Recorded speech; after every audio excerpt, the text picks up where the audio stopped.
Bonjour à tous.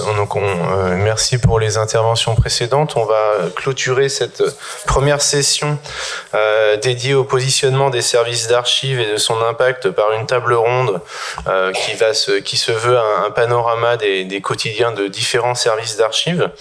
Je vais vous présenter les différents intervenants de la table ronde. Donc, tout d'abord, Maude Colletter, qui est responsable de la cellule archives du rectorat de l'Académie de Toulouse. Sylvie Annès, responsable du service des archives de l'Université Polytechnique Hauts-de-France. Clémentine Ragonneau, archiviste au pôle management documentaire et archives de l'INSA Lyon. Donc, l'INSA, c'est l'Institut national des sciences appliquées de Lyon. Ça. Et enfin, Lucille Schir, responsable du service des archives de l'Université de Strasbourg. Donc on va avoir quelques échanges, quelques questions. On laissera un petit peu de temps à des questions de la salle. On va essayer d'être assez concis pour tenir l'horaire, étant donné que je crois qu'on a un horaire assez contraint pour le midi. Voilà, donc on va essayer d'être assez synthétique et je ferai défiler vos slides à votre demande. Ça vous va ? On va commencer... Hop là, ça avance tout seul, pardon. On va commencer par une présentation, évidemment, des différents intervenants et de leur service. Voir donc l'intitulé du service, son organisation, l'orientation qu'occupe le service dans son administration. Donc voilà. Je vous propose de commencer de ce côté, si vous voulez. Sylvie, si tu veux commencer cette présentation. Oui. Hop, celle-ci. Oui, bonjour à tous. Moi, je suis responsable du service des archives qui se trouve au sein de la direction générale de l'établissement, comme vous pouvez le voir là dans le petit rectangle vert. Je suis directement sous l'autorité du DGS et nous sommes deux. Ma collègue assistante archiviste est à 80%, donc 1,8 équivalent temps plein. Et donc c'est une direction générale un peu fourre-tout, puisqu'il y a aussi la cellule d'aide au pilotage, le management de la qualité, le service des affaires juridiques, le service marché public. Voilà, ainsi que bien sûr les différents secrétariats.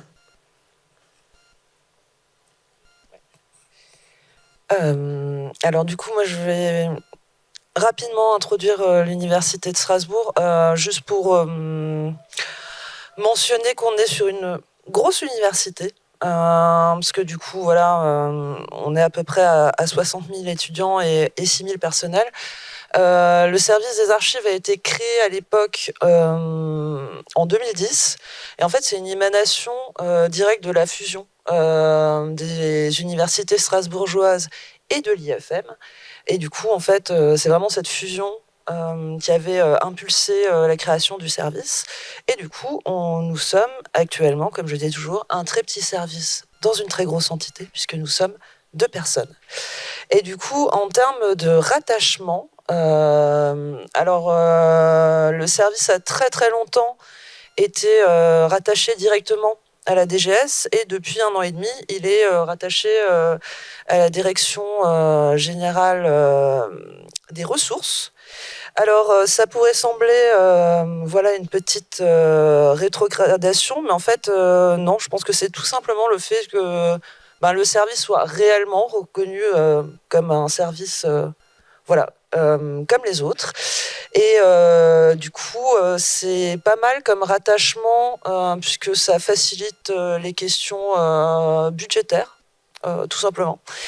Et on va dire le service garde aussi un accès à la DGS un accès direct à la DGS pour certaines questions pointues ou sensibles, puisqu'elle a manifesté le souhait de rester proche de nos services. Et en termes de périmètre, on peut passer à la slide suivante. Je vous ai fait une petite capture d'écran de la politique d'archivage du service. Le service est toujours positionné de manière assez extensive. Et en fait, à l'heure actuelle, ça a son importance.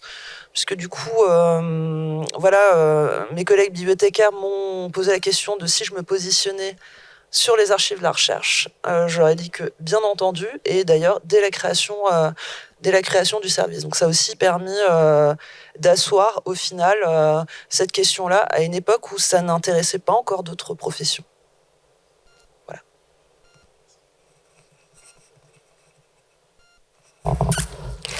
Bonjour à tous. Le service archives de l'INSA de Lyon a été, lui, créé en 2015, suite notamment aux travaux de rénovation du campus où il fallait bien sûr gérer des cartons.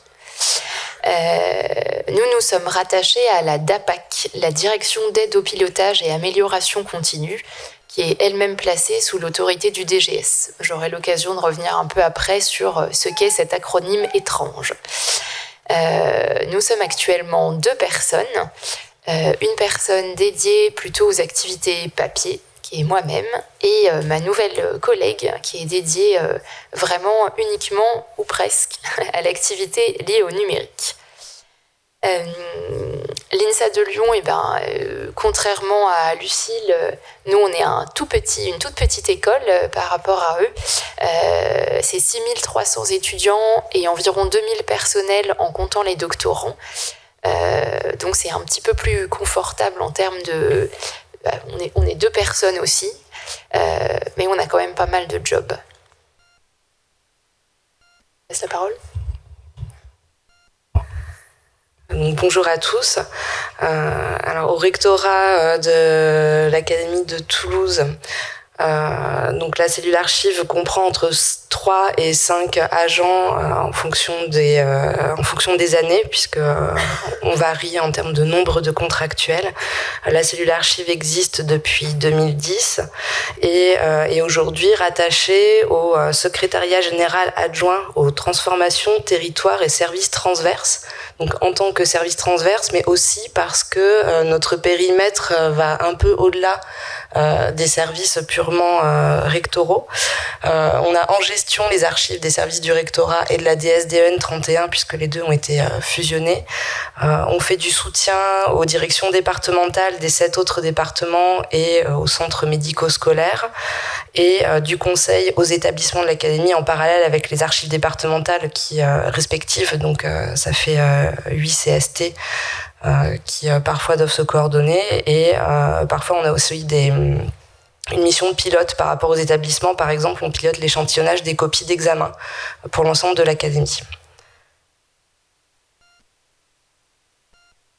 Je vais juste préciser que j'ai mis un gros point d'interrogation sur les services de région académique Occitanie, puisque les académies sont pour certaines en train de fusionner. C'est notre cas. On fusionne avec l'Académie de Montpellier.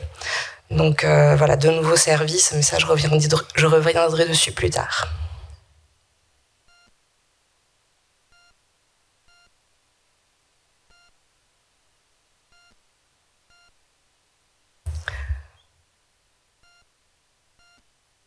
Du coup, je vais enchaîner sur les missions.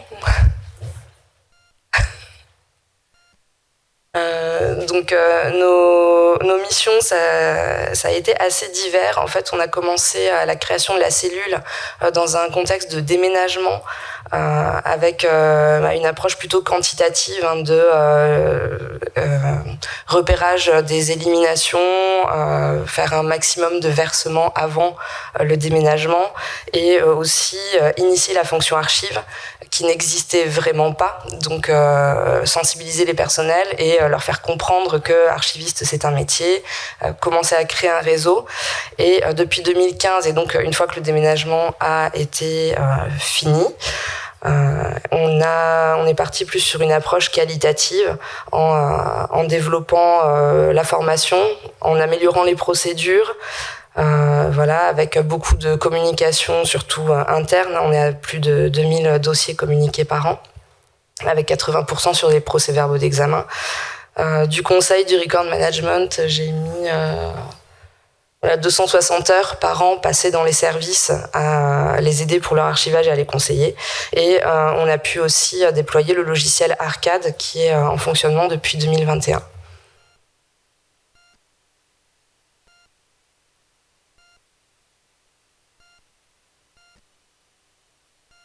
Hop.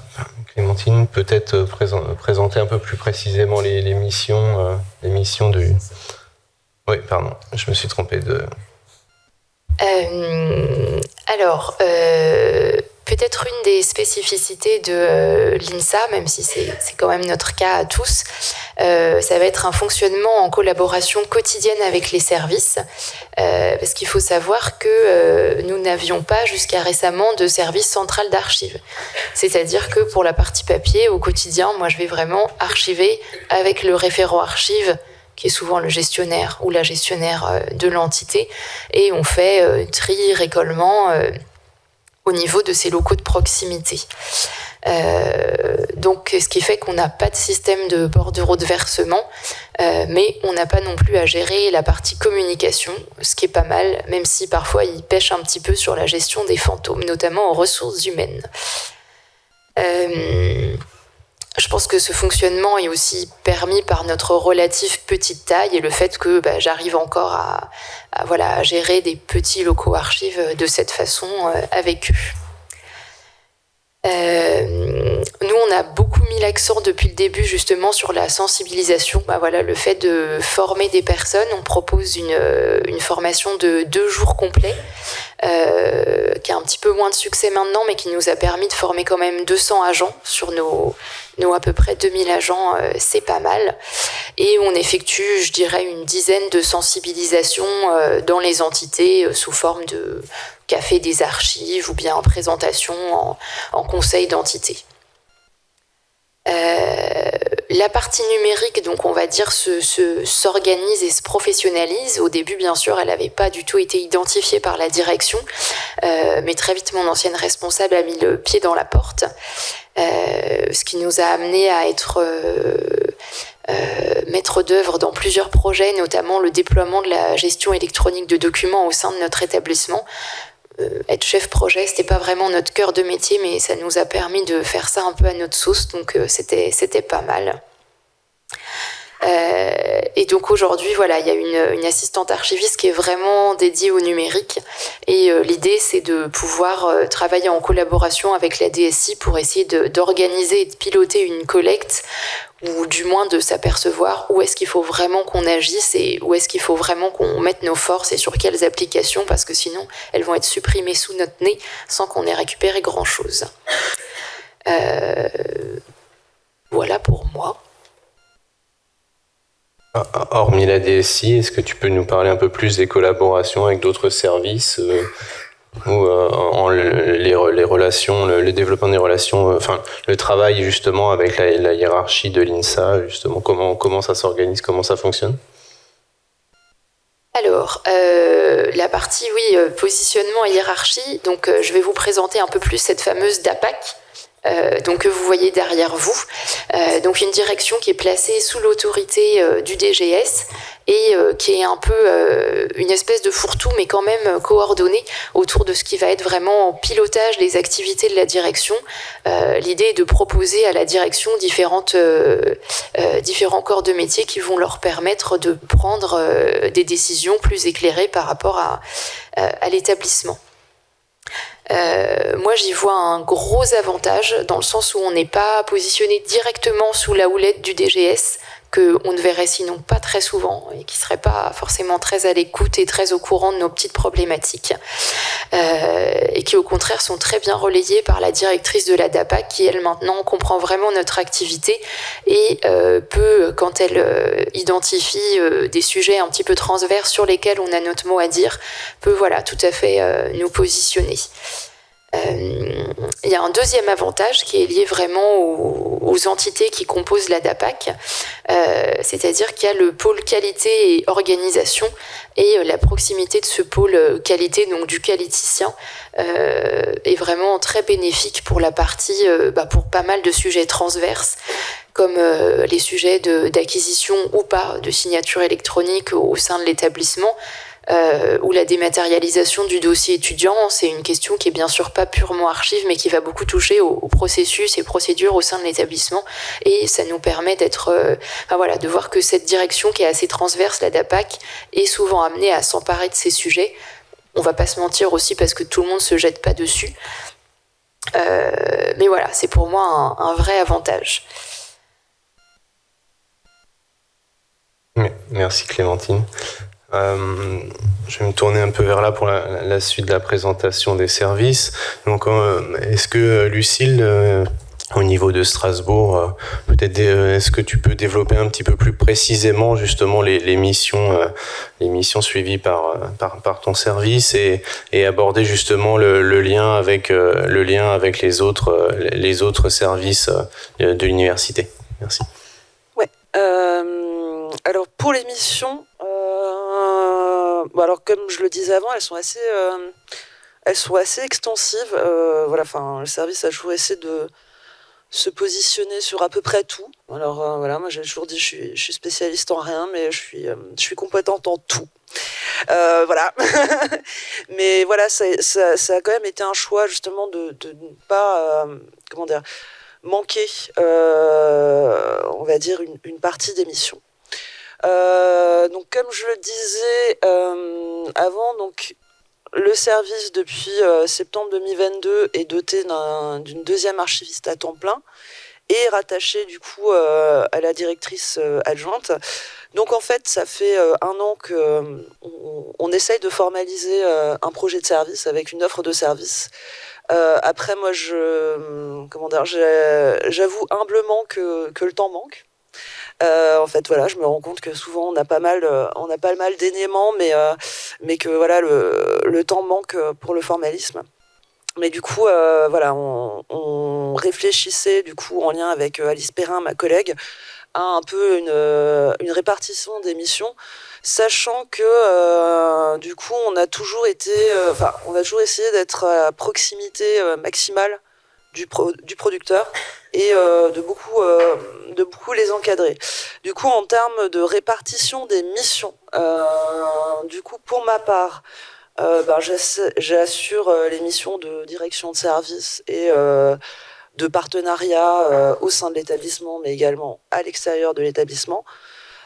Historiquement, on va dire, c'est moi qui porte les sujets d'archivage numérique, puisque du coup, j'ai commencé à acquérir une petite expérience là-dessus.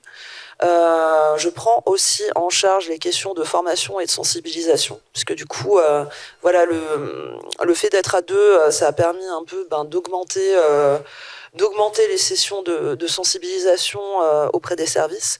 J'interviens toujours sur la chaîne de procédure, que sont les éliminations et les versements. Et on a défini que je prenais plus particulièrement en charge tout ce qui était relation avec les composantes de l'université, puisque dans un premier temps, le service est beaucoup intervenu auprès des services centraux du fait de la fusion et de tous les remaniements qui ont eu besoin. Et en fait, avec les années, on fait tache d'huile sur tous les producteurs de l'université, donc on est de plus en plus fortement sollicité par les composantes. Et du coup, ce sont de très gros chantiers, parce que voilà, on a des composantes de taille assez diverses, mais on a de très très grosses composantes, comme par exemple les facultés de médecine. Et voilà, du coup, j'assure ce lien-là. Et du coup, Alice, elle intervient également sur les procédures de service, élimination et versement. Elle a repris toutes les missions de communication administrative et historique. Et du coup, j'insiste sur historique, puisque du coup, on en a pas mal.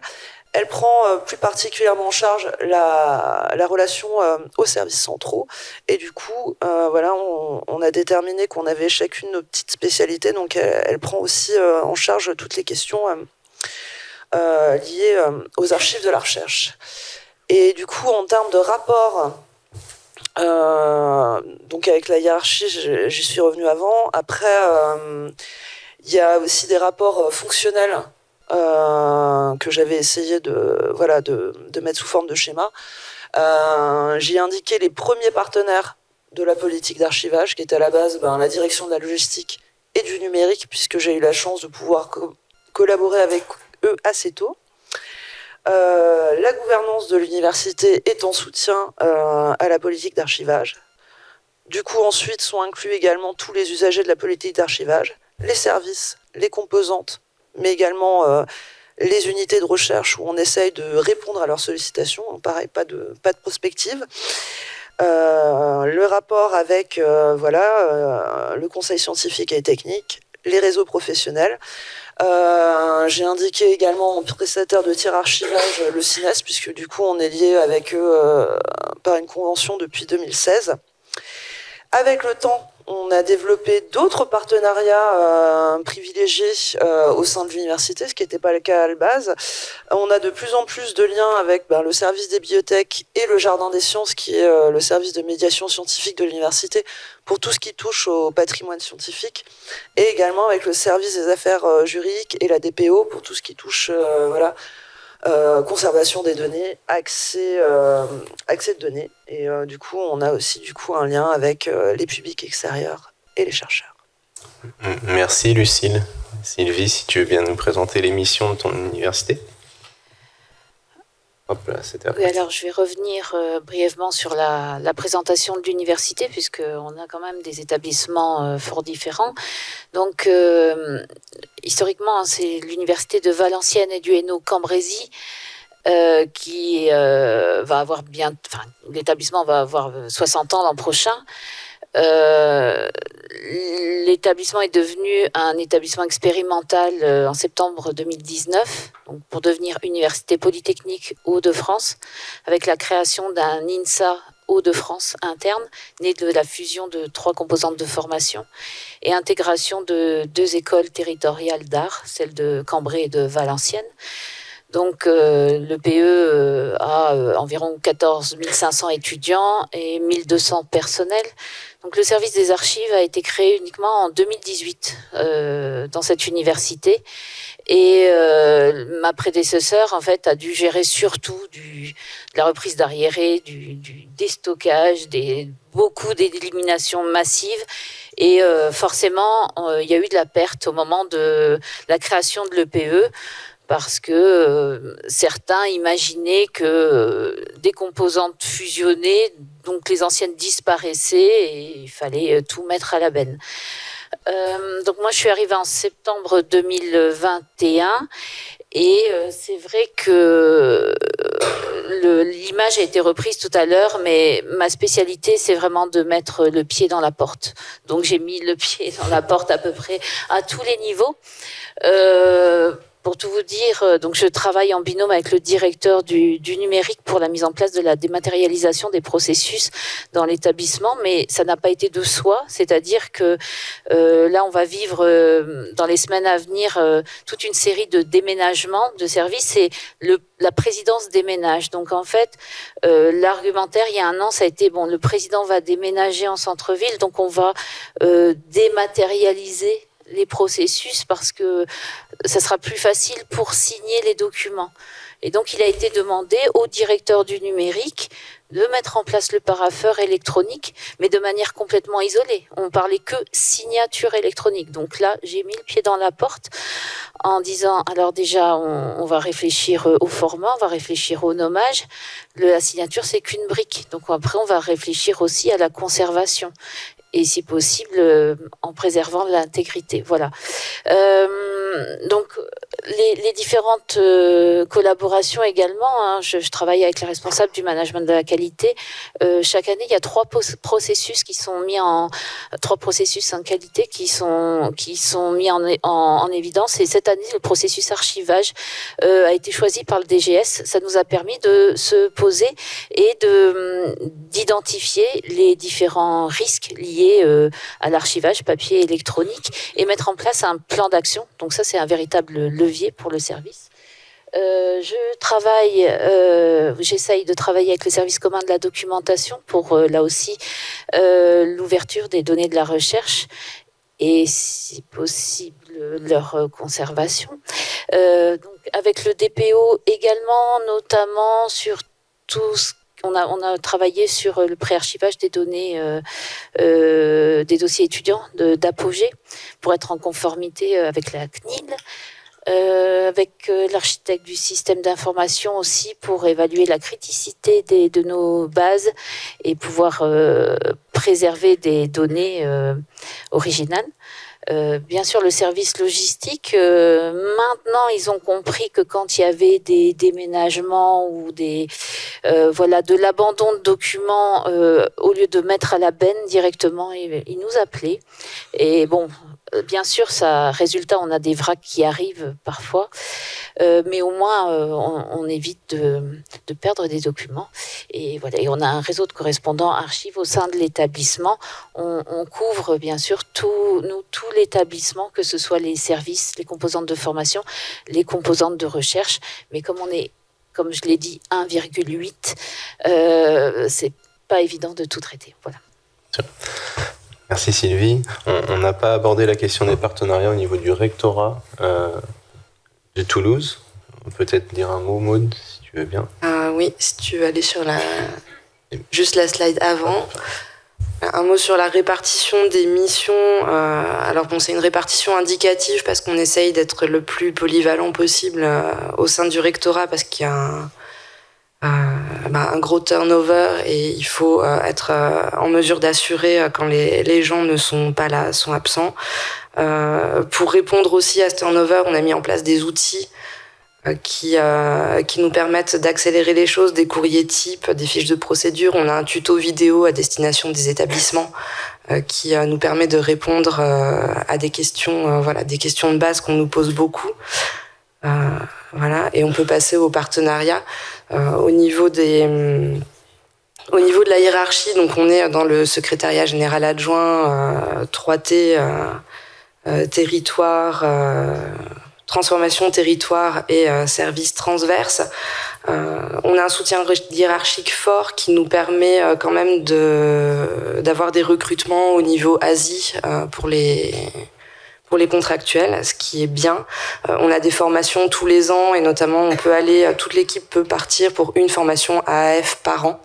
Ce qui est aussi, ça a été acquis de haute lutte, mais maintenant c'est acté. Et le soutien hiérarchique du SGA nous permet ça parce qu'on a des points réguliers.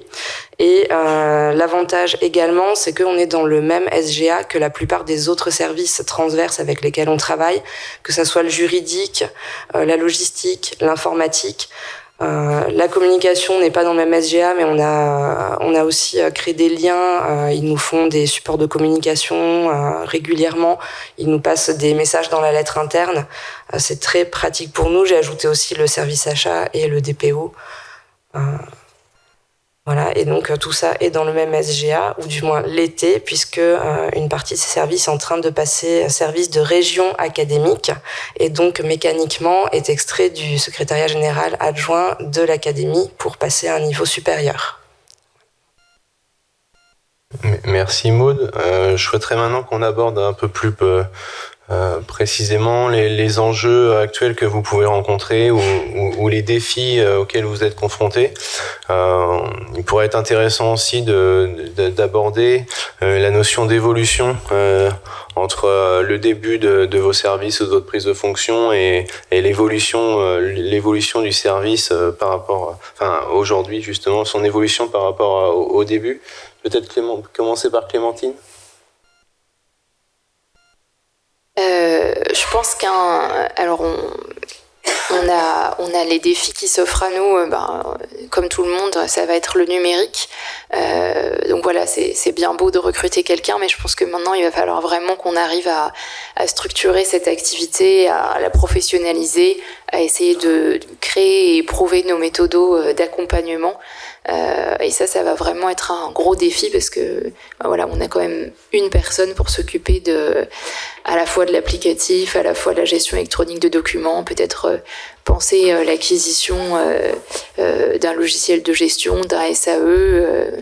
C'est pas pour tout de suite, mais c'est des choses auxquelles il faut qu'on réfléchisse. Et je pense qu'on va peut-être être confronté également à un changement de paradigme. Comme je vous l'expliquais, on travaille beaucoup en proximité avec les entités, et ce qui fait que moi j'ai à peu près 70 petits locaux archives de proximité que je gère vraiment avec les référents. Je les connais d'ailleurs même pas tous.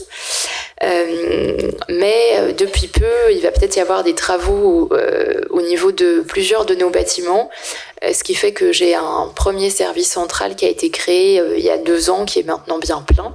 Je vais en avoir 2 autres et potentiellement 2 autres encore à venir. Donc finalement, il va y avoir un peu ce changement à gérer du fait que peut-être l'établissement va devoir choisir, soit on continue à être en proximité avec les entités pour gérer les petites salles, soit on bascule sur un fonctionnement avec bordereau de versement, mais aussi avec la gestion des communications. Et il ne faudra pas perdre les services là-dedans parce qu'ils sont vraiment habitués à avoir cette gestion de proximité et ce travail en commun qu'on a ensemble en salle. Et ça, voilà, ça va être quelque chose qu'il va falloir vraiment bien gérer. Merci Clémentine. Lucille, au niveau des enjeux du service? Du coup, je te demande une petite slide. Celle-ci. Ouais. Alors pour les enjeux, on en a plusieurs. Alors, pour les archives de la recherche, comme je disais, on a pu se positionner dessus assez tôt.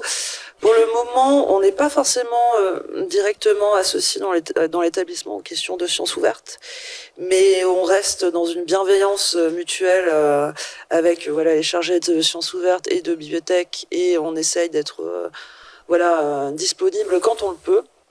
Le service travaille depuis un petit moment sur les archives numériques.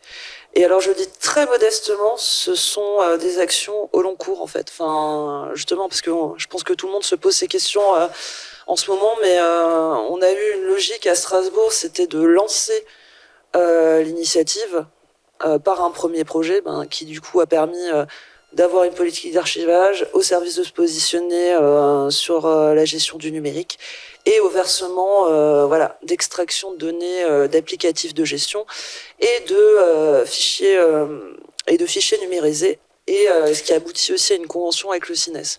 Alors à l'époque, la convention avec le CINES nous semblait le choix le plus raisonnable, du fait que j'estime qu'on reste un service d'archives intermédiaire, donc le développement d'un SAE semblait un peu risqué.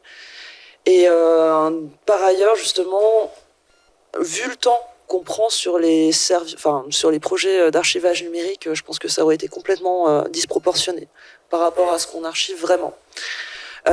Du coup, au sein de l'établissement, il y a le choix de faire, suite à cette première expérience, un projet à la fois, et si possible, en collaboration avec d'autres entités ou d'autres établissements, puisque du coup ce sont des projets qui restent quand même assez lourds à porter. Donc au sein de l'établissement, ça permet de faire des audits, de faire des éliminations sécurisées de données. Il y a un projet avec ma voisine de droite, mais également 2 autres personnes de la salle, où on travaille à 4 établissements en lien avec CINES et le CINES et le Libriciel sur la signature, l'archivage des pièces de marché dématérialisées. On va dire, on s'est mis à 4 établissements pour peser un peu auprès de Libriciel pour construire un connecteur qui permette de verser directement sur Vitam. Et du coup, j'assure aussi une participation au sein du comité de pilotage du projet d'archivage électronique de l'AMU, puisque du coup, je maintiens que je pense que la mutualisation est un peu la solution sur l'archivage électronique. Et sinon, sur les préoccupations actuelles, on a un petit sujet historique sur la Seconde Guerre mondiale qui est un peu complexe à porter. Et on revient à la gestion des locaux. Donc après les déménagements de la fusion, après l'opération Campus, on a un petit sujet avec notre commission de sécurité incendie qui crée un peu la panique à l'université auprès des composantes et sur nos propres locaux. Voilà, donc on ne s'éloigne jamais des missions de base. Merci Lucille. Sylvie, un mot sur les enjeux du service? Alors, les enjeux, comme je vous l'ai dit, dans les semaines à venir, il va y avoir le déménagement de la présidence. Et donc, en fait, on nous verse régulièrement des conteneurs en vrac, de dossiers suspendus, juste mis dans les cartons. Donc, il y a un tri, forcément, vu la provenance des fonds, un tri important à effectuer. Et ce déménagement de la présidence est le lancement, en fait, d'un turnover de services. Donc, on accompagne tous les services dans leur déménagement et nous-mêmes, on déménage. Alors, heureusement, pas nos magasins d'archives, mais notre service et les locaux tampons qu'on avait, dont on bénéficiait. Les gros sujets, c'est aussi bien sûr la dématérialisation des processus, puisque, comme je l'ai dit, on travaille en binôme avec le directeur du numérique pour cette mise en place. Donc, on fait le tour des composantes, des services, et là, on a quasiment terminé la dématérialisation des bons de commande issus de CIFAC avec signature électronique et versement dans la JET de manière automatisée avec Pastel. On est en fin de conventionnement avec le CINES pour verser dans leur SAE. Et donc, on va poursuivre la dématérialisation des marchés publics, des dossiers de carrière des agents, des conventions de recherche, de l'organisation et l'exécution des conseils centraux. Et puis ensuite, on aimerait élargir aux conventions de tout type, aux accords de coopération internationale. Donc, beaucoup de travail en perspective. Je travaille également sur l'audit des dossiers partagés. On a 330 dossiers partagés sur le serveur. Et donc, j'interviens dans les services pour les aider pour leur plan de classement, le nettoyage, en utilisant Archifiltre notamment. Et je fais aussi des actions de sensibilisation sur le nettoyage des messageries, avec participation aussi au Digital Cleanup Day. Merci. Enfin, Maud, au niveau des enjeux du service, hop, c'est celle-ci. C'est celle-ci. Alors nous, pour les enjeux du service, on a effectivement, comme tout le monde, les archives électroniques, en sachant que les rectorats, en tout cas nous à Toulouse, on a la spécificité au niveau rectorat que toute la dématérialisation se fait au niveau national. On est sur des applis nationales qui dématérialisent les process. Et donc nous, notre enjeu au niveau académique, c'est plutôt sur les données bureautiques. Sachant qu'à Toulouse, nous n'avons pas de GED, pas de signature électronique et pas de SAE, ni forcément au rectorat, ni encore aux archives départementales. Donc pour l'instant, on se borne un peu à faire de la sensibilisation. Voilà, on a des ateliers pour expliquer aux gens comment gérer leur dossier, comment mieux gérer leur mail. On participe aussi au Digital Cleanup tous les ans. Donc je dis on se borne à ça, en fait c'est déjà pas mal pour nous, c'est un accomplissement. On a déployé Archifiltre dans tous les services, ce qui est quand même bien, mais l'enjeu vraiment important pour nous qui est en fait déjà là, c'est la création de cette région académique Occitanie qui est là depuis 2021. On a des services de région académique qui existent, des fonds de services académiques à clore, et pas de décision politique pour l'organisation de l'archivage. Donc moi pour l'instant j'ai produit une note de proposition. Les AD 31 Haute-Garonne et 34 Hérault ont donné un accord de principe, mais on n'a pas de réponse de la région académique. Donc pour l'instant, on est bloqué sur tous ces services. Moi, j'assure pas l'archivage puisqu'ils ne sont pas dans mon périmètre. Donc là, il y a quelque chose à recréer réellement. Merci Maud et merci à toutes les quatre pour ces présentations thématiques de vos différents services d'archives. Étant donné l'heure qu'il est, on va prendre quelques questions de la salle avant de faire la pause de midi. Donc nous sommes à l'écoute de vos questions.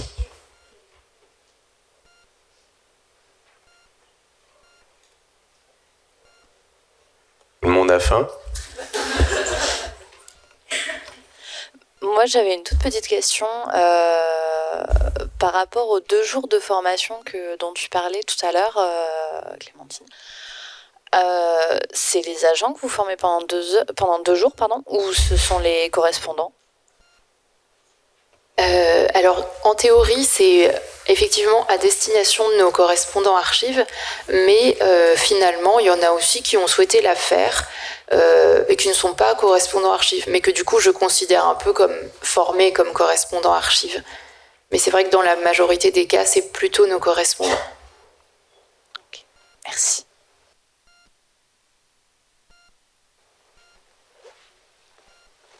qu'il y a une autre question.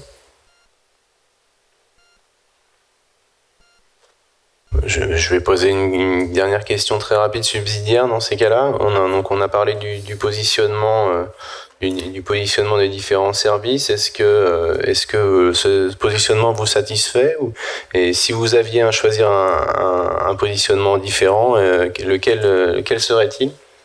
Est-ce que quelqu'un veut intervenir sur cette question? Sylvie? Très rapidement, moi je suis satisfaite du positionnement sous l'autorité du DGS qui permet d'avoir une action transversale.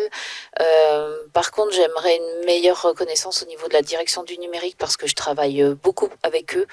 Et là, à l'heure actuelle, c'est vrai que je ne suis pas encore assez bien identifiée et c'est quelque chose qui me plairait.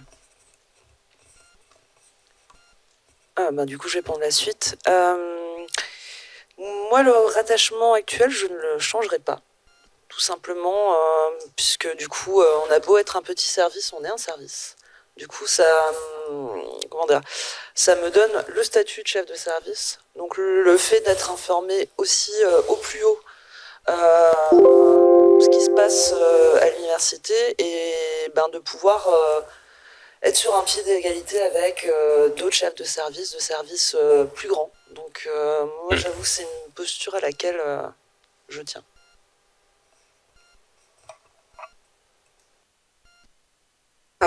Moi aussi, je suis assez contente de mon rattachement SGA 3T. Je trouve que c'est la juste place avec les autres services transverses et puis la notion de territoire dans un DT. J'aimerais bien que la notion de transformation soit un peu plus prise en compte avec une coordination de régions académiques pour les deux services d'archives, Toulouse et Montpellier. Bien, moi non plus, je ne changerais pas de rattachement si j'avais le choix. Bien.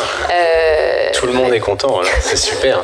C'est vrai que même si personne ne comprend, même au sein de notre propre établissement, ce qu'est la DAPAC et ce qu'on fait, finalement, enfin, en tout cas ce que nous on fait au milieu des autres, finalement c'est quand même un bon positionnement. Qui va, je pense, même nous permettre de collaborer avec un nouveau collègue qui s'occupe d'informatique décisionnelle et qui déploie un entrepôt de données, ce qui nous a beaucoup fait rêver avec ma collègue Aurélia, parce que maintenant on a envie de collecter un peu l'entrepôt de données, même si notre collègue comprend pas bien ce qu'on veut faire. Ça, voilà, le fait qu'il y ait plein de choses versées au même endroit, ça nous plaît assez comme idée, on va essayer de creuser ça. Eh bien, merci beaucoup encore une fois à toutes les quatre. Nous allons clore la première session de ce matin sur ces échanges. Merci à tous encore pour votre écoute. On peut sans doute les applaudir en effet pour leur intervention. Et